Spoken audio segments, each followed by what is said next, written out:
கல்வி அறிவும் பகுத்தறிவும் சுயமரியாதையும் மட்டுமே தாழ்ந்து கிடக்கும் ஒரு மனிதனை உயர்த்தும் என்பது தந்தை பெரியார் அவர்களுடைய கருத்து. கடவுளுக்கு செலுத்தும் காணிக்கையை விட ஒரு ஏழை குழந்தையின் கல்விக்கு செலுத்தும் காணிக்கை உயர்ந்தது என்பது புரட்சியாளர் பாபா சாஹேப் அம்பேத்கர் அவர்களுடைய கருத்து. ஒரு ஆசிரியராக பணியாற்றி என்னால் முடிந்த அளவிற்கு ஆசிரியர் பணியோடு சேர்ந்து இந்த சமூக பணியையும் செய்து கொண்டு வருகிறேன். அதற்கு கிடைத்த ஒரு மிகப்பெரிய அங்கீகாரமாக கடந்த ஆசிரியர் தினத்தன்று மேதகு இந்திய குடியரசுத் தலைவர் அவர்களிடம் தேசிய நல்லாசிரியர் விருது பெற்று இன்று வீடு திரும்பினேன். இங்கு எனது ஊர் பொதுமக்களும் நண்பர்களும் கொள்கைசார் தோழர்களும் சிறப்பாக வரவேற்பு கொடுத்து என்னை மிகவும் நெகிழ்ச்சியில் ஆழ்த்தியிருக்கிறார்கள்.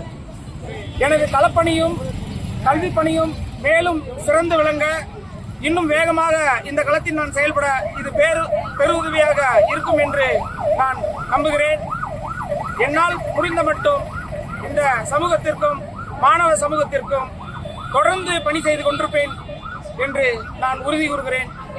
விருது பெற்ற மறுதினம் நமது நாட்டின் பிரதமர் அவர்கள் அனைத்து விருது பெற்ற ஆசிரியர்களையும் சந்தித்து உரையாற்றினார்.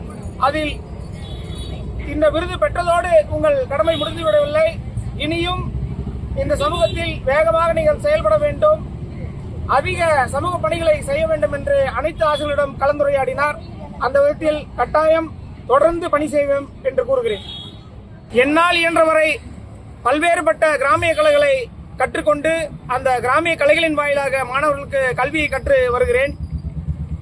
இந்த நேரத்திலே நான் பெறவிருக்கக்கூடிய பரிசு தொகையை நான் பணி செய்யக்கூடிய கிராமத்தைச் சேர்ந்த பழங்குடியின பெண் குழந்தைகளின் நலனுக்காக அவருடைய நிரந்தர வைப்பு கணக்கில் வைக்க இருக்கிறேன் என்பதை மகிழ்வோடு தெரிவித்துக் கொள்கிறேன்.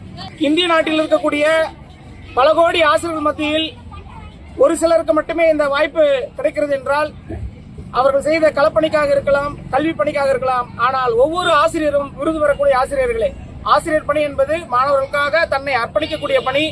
இந்த விருதை குழந்தை நேயத்தோடு செயல்படக்கூடிய ஒவ்வொரு ஆசிரியருக்கும் நான் இந்த விருதை சமர்ப்பிக்க கடமைப்பட்டிருக்கிறேன். குழந்தைகள் தான் வாழ்க்கை, குழந்தைகள் தான் உலகம். குழந்தைகள் இல்லை எனில் அரசு பள்ளிக்கூடம் இல்லை, குழந்தைகள் இல்லை எனில் அங்கு ஆசிரியருக்கு பணி இல்லை. அதனால் குழந்தைகள் தான் முதலிடம். குழந்தைகளை நோக்கி ஓடுவோம். குழந்தைகளுடைய